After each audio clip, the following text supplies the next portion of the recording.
ఇటీవల కర్నూలు జిల్లా ఆళ్లగడ్డ అహోబిల నారసింహ క్షేత్రంపై మఠం కన్ను ఎగ్జిబిషన్ కోసం మఠాధిపతి రాసిన లేఖ, దానిని లీగల్ సెక్రటరీ నిరాకరించారు. సిమిలర్గా దేవాదాయ మంత్రి వెల్లంపల్లి కూడా నిరాకరించినట్టు మన దగ్గర సమాచారం ఉంది. అయితే ఈ ప్రపోజల్ ఏదైతే ఉందో ఈ ప్రపోజల్ని పొలిటికల్గా ఇన్ఫ్లుయెన్స్ రావడం ద్వారా, రాజకీయ వర్గాల ద్వారా ఎట్టి పరిస్థితుల్లోనూ మా మఠానికి ఎగ్జిబిషన్ కావాల్సిందే అన్న ఒత్తిడి రావడం ద్వారా దేవాదాయ కమిషనర్ అర్జున్ రావు ఒక 10 ఏళ్లకి దేవాదాయ శాఖ నుంచి అహోబిల మఠం పరిపాలనలో ఉన్నటువంటి నవనరసింహ క్షేత్రం అయినటువంటి శ్రీ లక్ష్మీ నరసింహస్వామి దేవస్థానానికి ఎగ్జిబిషన్ కోసం అని చెప్పి ఒక ప్రపోజల్ రాశారు. అది స్పెషల్ చీఫ్ సెక్రటరీ టు గవర్నమెంట్కి వెళ్ళింది. దేవాదాయ కమిషనర్ అర్జున్ రావు రాశారు. 29/7/2020 లెటర్ నెంబర్ D1/COE/1402/42/1/2020 తేదీ మీద ఈ లెటర్ రాయబడింది. దీనిలో సబ్జెక్టు ప్రధానంగా ఏంటంటే నవనరసింహ క్షేత్రమైన లక్ష్మీ నరసింహస్వామి దేవస్థానం అహోబిలం ఆళ్లగడ్డ నుంచి ఇమ్మీడియట్గా ఈవోని విత్డ్రా చేయాలి. ఈవో ఉండడానికి వీల్లేదు. మఠాధిపతి మాత్రమే పరిపాలన చేసుకునేలాగా సెక్షన్ 15, సెక్షన్ 29 నుంచి మినహాయింపు కావాలి. మాకు ఎట్టి పరిస్థితుల్లోనూ దేవాదాయ శాఖ మా అజమాయిషి మా మీద కుదరదు అన్న ప్రపోజల్ మఠాధిపతి పంపింది. మఠం తరఫున వెళ్ళింది. అయితే ఈ ప్రపోజల్ మీద దేవాదాయ కమిషనర్ సెక్రటరీకి మరి ఇవ్వాల్సినటువంటి అవసరం ఉంది అన్న విధంగా రాసినటువంటి ఈ ప్రపోజల్ అసలు పరిశీలించవలసిన అవసరం ఉందా? అహోబిల లక్ష్మీ నరసింహస్వామి క్షేత్రానికి మఠానికి సంబంధం ఏమిటి? మఠం ఎప్పుడు ఏర్పడింది? టెంపుల్ ఎప్పుడు ఏర్పడింది? టెంపుల్ ఎప్పుడు గెజిట్ అయింది? అసలు దేవాదాయ శాఖలోకి టెంపుల్ ఎప్పుడు వచ్చినట్టుగా రికార్డుల్లో ఉంది? మఠం ఎప్పుడు ఏర్పడ్డట్టు రికార్డుల్లో ఉంది అన్న విషయాల మీద మనం కొన్ని విషయాలు మొదటి భాగంలో మాట్లాడుకుంటూ రెండవ భాగంలో కాకతీయ చక్రవర్తి ప్రతాపరుద్రుడు 1315 సంవత్సరంలో అహోబిలంలో లక్ష్మీ నరసింహస్వామి బంగారు విగ్రహాన్ని ప్రతిష్ఠించారు. దాని విలువ సుమారుగా 1500 కోట్ల రూపాయలు ఉన్నట్టుగా ఒక అంచనా కూడా ప్రభుత్వ వర్గాల దగ్గర ఉంది. మరి ఈ స్వామివారి విగ్రహం ఏమైంది జీయర్లు, మఠంలో మాయ అని చెప్పి మనం రెండవ భాగాన్ని ప్రకటించాం. అయితే ఈరోజు రెండవ భాగంలో దీనికి సంబంధించినటువంటి ముఖ్యమైనటువంటి అంశాలు ఈ కార్యక్రమంలో చూద్దాం. అహోబిల మఠం వర్సెస్ లక్ష్మీ నరసింహస్వామి దేవస్థానం, ఈ రెండిటికి సంబంధించినటువంటి వివాదాలు కూలంకషంగా మనం పరిశీలిస్తే రెండిటికి కూడా వేరువేరుగా బ్యాంక్ అకౌంట్ మెయింటైన్ చేస్తున్నారు. రెండిటికి కూడా బ్యాంక్ విత్డ్రాయల్ పర్మిషన్ వేరువేరుగా తీసుకుని విడివిడిగా ఖర్చులు పెట్టుకుంటున్నారు. అయితే అర్హత లేనటువంటి మఠాధిపతి లక్ష్మీ నరసింహస్వామి దేవస్థానానికి మాకు ఎగ్జిబిషన్ ఇవ్వండి, అసలు మఠంలో మఠాధిపతి తరఫున నియమించబడ్డటువంటి వ్యక్తులే ఇక్కడ పరిపాలన చేస్తారు కానీ ఈవోల పరిపాలన మాకు వద్దు అని చెప్తున్న ఈ సందర్భంలో ముఖ్యంగా గమనించవలసిన అంశం ఏంటంటే దేవాలయంలో వచ్చేటటువంటి ఆదాయం ఏదైతే ఉందో ఖర్చులు పోను 30% ఎస్టాబ్లిష్మెంట్ మాత్రమే ఖర్చు పెట్టాల్సి ఉండగా అధికంగా కూడా ఖర్చు పెడుతూ 40%, 50%, 60% కూడా ఖర్చు పెడుతున్న దాఖలాలు మనం చూస్తున్నటువంటి ఈ సందర్భంలో మరి కార్యనిర్వహణాధికారులు, పరిపాలన చేయవలసిన అధికారులు సరిగా పరిపాలన చేయటం లేదు అని అనేక ఆరోపణలు వెల్లువెత్తుతున్న సందర్భంలో అనేక మందిని దేవాదాయ శాఖ కమిషనర్ క్రమశిక్షణా చర్యలకు గురి చేస్తున్నారు. దేవాదాయ శాఖలో సాధారణంగా రూల్ వైలేషన్ ఎక్కడైనా జరిగితే కనుక నిబంధనలకు విరుద్ధంగా ఎవరైనా ప్రవర్తించిన పక్షంలో కూడా వారిపై క్రమశిక్షణా చర్యలు ఖచ్చితంగా ఉంటాయి. ఒక దేవస్థానానికి సంబంధించినటువంటి ఫిక్స్డ్ డిపాజిట్ పత్రాలు అని స్పెసిఫిక్గా ఉంటాయి. అంటే దేవస్థానంలో భక్తులు స్వామివారికి ఇచ్చేటటువంటి ఆదాయాన్ని బట్టి మిగిలిన డబ్బుని ఫిక్స్డ్ డిపాజిట్ రూపంలో దేవస్థానం ఖాతాలో వేయడం జరుగుతుంది. ఆ ఫిక్స్డ్ డిపాజిట్ని ఎట్టి పరిస్థితుల్లో ఎవరు ముట్టుకోకుండా దేవస్థానం అభివృద్ధికి మాత్రమే, దాని వడ్డీని మాత్రమే తీసుకునే విధంగా బ్యాంకులో డిపాజిట్ చేయబడుతుంది. అధిక వడ్డీ వచ్చేలాగా బ్యాంకుల్లో డిపాజిట్ చేసినటువంటి ఎఫ్డీలు ఒరిజినల్స్ అన్నీ కూడా కార్యాలయంలో ఉంటాయి. దాని మీద వచ్చే వడ్డీని మాత్రమే తీసుకోవాల్సిన అవసరం ఉండగా అహోబిల క్షేత్రంలో మాత్రం, ఈ నరసింహస్వామి దేవస్థానంలో మాత్రం ఒక విచిత్రం జరిగింది. అదేమిటంటే మఠాధిపతి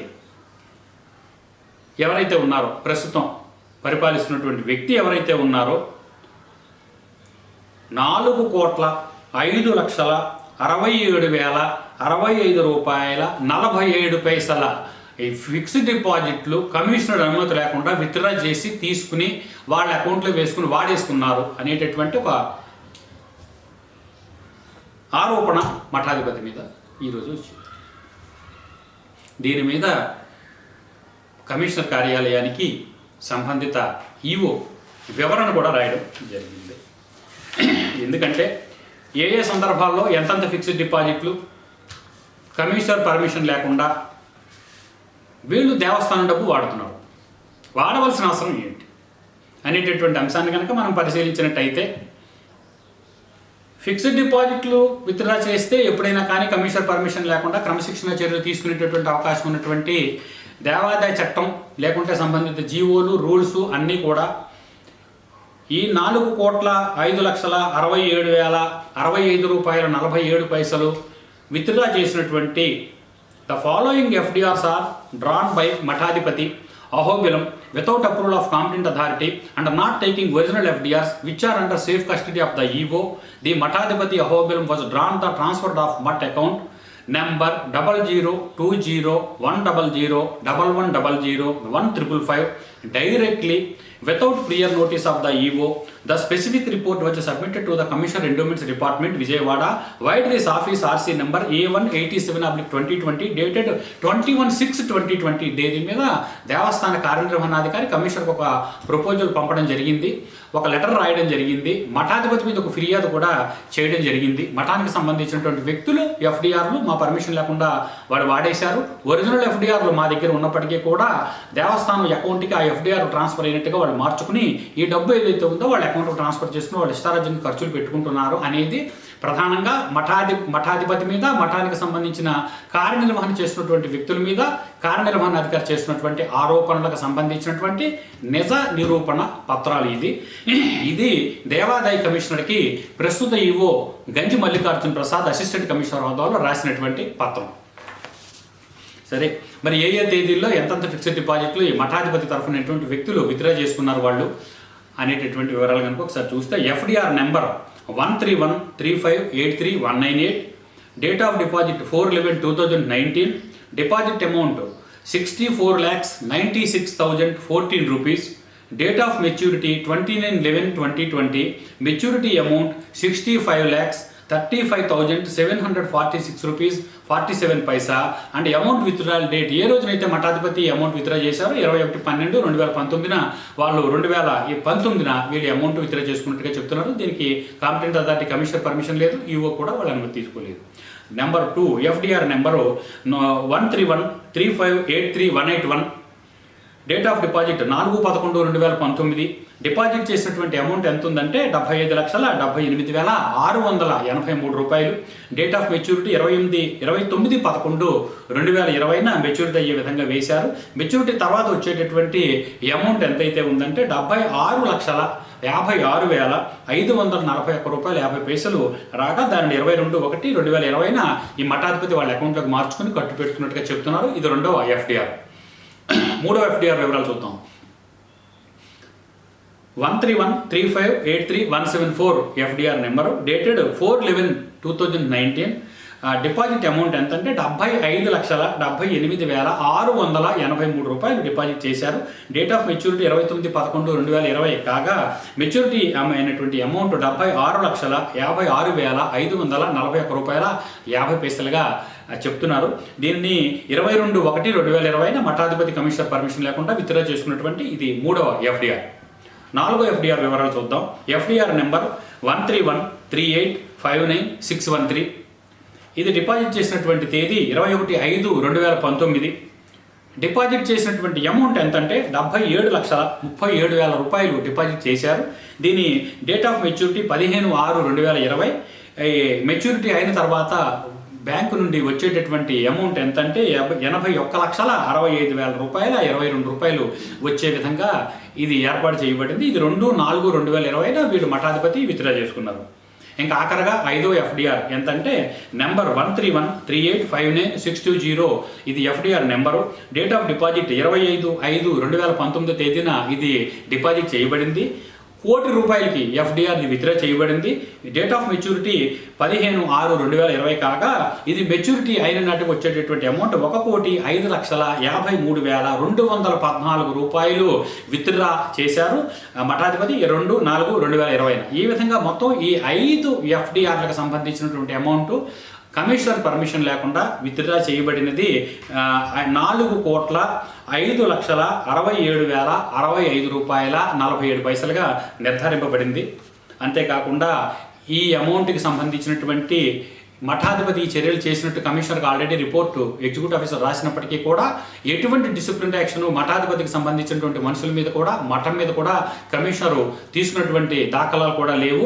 అందువల్ల మఠానికి లక్ష్మీనరసింహస్వామి దేవస్థానానికి వివాదం చెలరేగుతున్న ఈ సందర్భంలో మఠానికి ఎగ్జంప్షన్ కావాలని మఠాధిపతి అడుగుతున్న ఈ సందర్భంలో మరొక ఈవో కానీ మరొక ఉద్యోగి కానీ అధికారి కానీ ఎవరైనా కమిషనర్ పర్మిషన్ లేకుండా కాంపిటెంట్ అథారిటీ పర్మిషన్ లేకుండా ఎఫ్డిఆర్ విత్డ్రా చేస్తే కనుక దేవాదాయ చట్ట ప్రకారం డిసిప్లినరీ యాక్షన్ తీసుకునే అవకాశం ఉంది.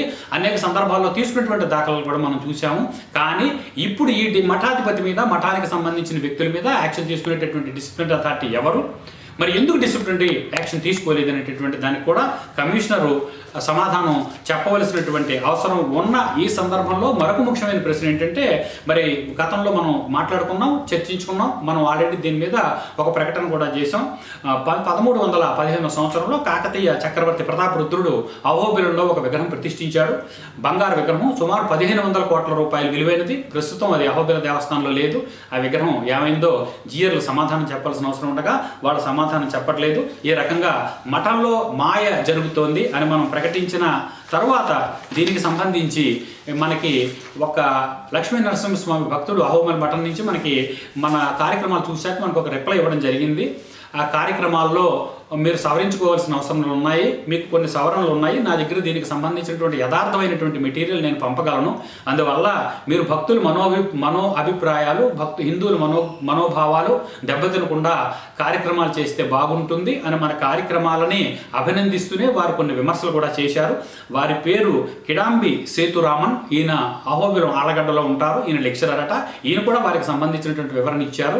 అయితే ఈ కిడాంబి సేతురామన్ ఇచ్చినటువంటి వివరణ ఏమిటి, ఈ వివరణని పరిశీలించినటువంటి న్యాయ నిపుణులు మనకి ఎటువంటి సలహాలు ఇచ్చి మేము ఎటువంటి సలహాలు న్యాయ నిపుణుల దగ్గర పొందగలిగాము, మొత్తానికి ఈ కాకతీయ ప్రతాపరుద్రుడు ఇచ్చినటువంటి ఈ బంగారు విగ్రహం ఏమైంది, ఈ రకంగా ఫిక్స్డ్ డిపాజిట్లకు సంబంధించినటువంటి అమౌంట్ ఏమైంది, ఈ ప్రపోజల్స్ పరిశీలిస్తున్నటువంటి గిరిజా శంకర్ అసలు మఠానికి ఎగ్జంప్షన్ ఇవ్వాల్సిన అవసరం ఉందా లేదా అన్న విషయాన్ని కూలంకషంగా పరిశీలించారా, పరిశీలించి ఏ నిర్ణయం తీసుకుంటారో అనేటటువంటి మరిన్ని వివాదాస్పదమైనటువంటి విషయాలన్నీ కూడా మనం ఈ మఠంలో మాయ అనేటటువంటి 3వ భాగంలో చూద్దాము.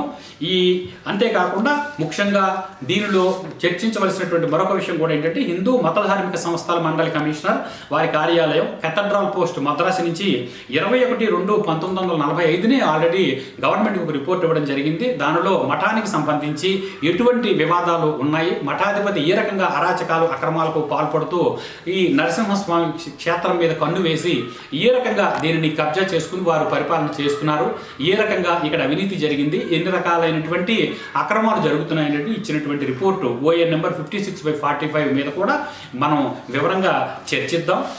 అంతవరకు మనం ఈ కార్యక్రమానికి సంబంధించినటువంటి మరిన్ని వివరాలు పరిశీలించడం కోసం అని చెప్పి మఠంలో మాయ అనేటటువంటి అహోబిల లక్ష్మీ నరసింహస్వామి దేవస్థానం వర్సెస్ అహోబిల మఠం అనేటటువంటి ఈ వివాదంపై వరుస కార్యక్రమాలు మీరు చూడండి.